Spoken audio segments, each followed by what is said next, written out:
Oi, gente. Que tal fazer uma proposta mais leve, mais gostosa de escrever, de produzir, que tem a ver muito com os nossos sentimentos, com os nossos ideais? E a gente então vai trabalhar uma crônica. Vamos lá ver como que a gente precisa, o que a gente precisa entender para depois produzir esse texto.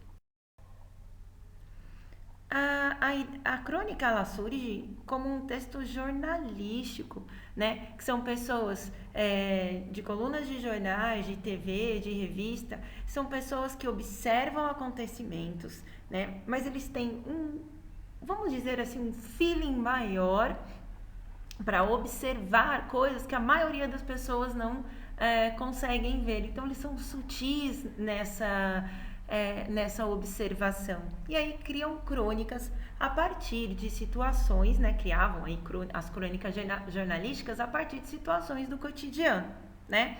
Então, a gente pode dizer que um cronista são possuidores de extrema habilidade de recontar a aventura do viver num gênero estiloso, proporcionando prazer e principalmente levando o leitor à reflexão. Antes da gente entender aí o que é realmente uma crônica, a gente precisa entender a origem da palavra crônica. O elemento radical aí da formação da palavra vem do grego cronos, que significa tempo.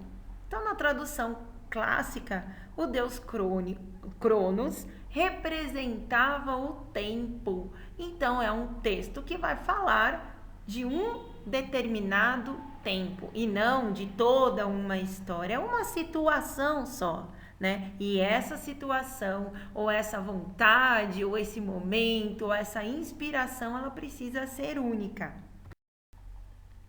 A crônica ela se refere a um gênero textual que apareceu lá nos jornais e revistas e hoje ela tem um espaço importante, né, para determinados assuntos. Boa parte do público leitor é um fanático por esse tipo de texto. Muitas vezes, os que se interessam por esportes gostam muito mais de ler crônica esportiva.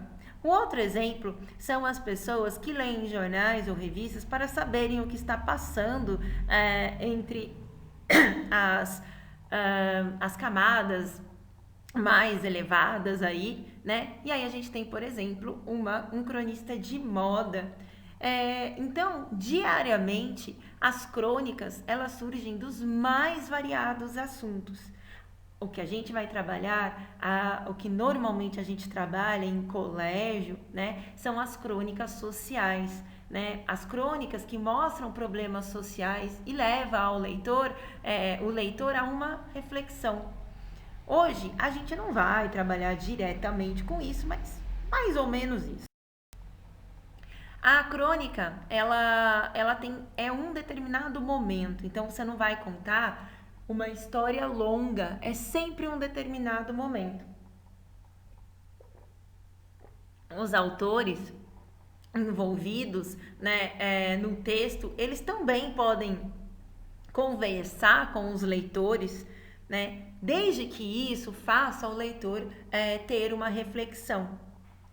Os recursos linguísticos são expressivos, então tá liberado aí linguagem informal. Lembra que palavrão não é linguagem informal, mas a linguagem informal, figuras de linguagem e a própria estrutura e os propósitos comunicativos, né? Como vocês vão trabalhar uma crônica reflexiva, é necessário que o seu texto reflita aquilo que você está sentindo neste momento. E certamente ele vai ao encontro de outras pessoas que também vão se identificar aí com esse sentimento que você deseja passar.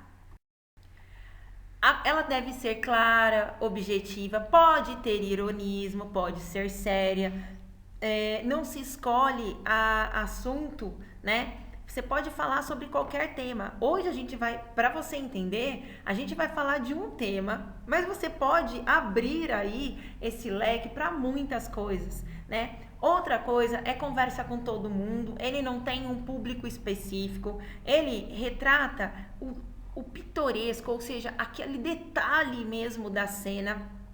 Ele vai aparecer aí em revistas de jornais e pode apresentar-se nos diários pessoais. É mais ou menos isso que a gente vai falar. É como se você estivesse escrevendo um diário e justificando a ideia do seu texto. E a proposta de hoje é você trabalhar com esse texto mais pessoal. Assim, você precisa ler o texto que está na proposta, que é o Meu Ideal de Escrever, do Rubem Braga. Um texto maravilhoso que começa contando da vizinha triste e ele muda o mundo todo com o seu texto, né?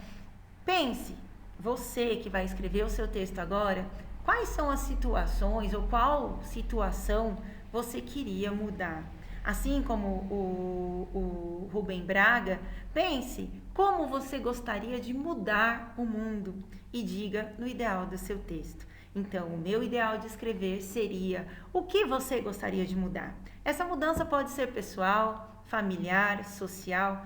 Não importa o que você vai querer mudar, quais as coisas que você gostaria de mudar, mas qual é o ideal do seu texto. Se seu texto fosse mágico, o que ele poderia mudar? Leia com atenção o texto do Rubem Braga, ele vai servir de modelo para você escrever seu texto, né? Esse seu texto precisa ter de 7 a 20 linhas, então não precisa ser um texto muito extenso, né? E diga o que você gostaria de mudar.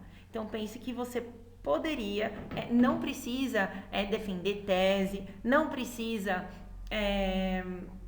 construir uma proposta de intervenção. A base do seu texto, o modelo do seu texto é o texto do Rubem Braga. Bora fazer um texto gostoso de escrever, que mostre quem é você e como que você poderia, não precisa dizer como é que você vai mudar o mundo. É dizer que o seu texto, se ele fosse mágico, qual seria o ideal dele? Tudo bem? Então a gente se encontra na aula ao vivo, né, para alguns, se encontra na aula online para outros, mas leia com carinho porque esse texto é muito bonito. Beijo grande e até daqui a pouquinho.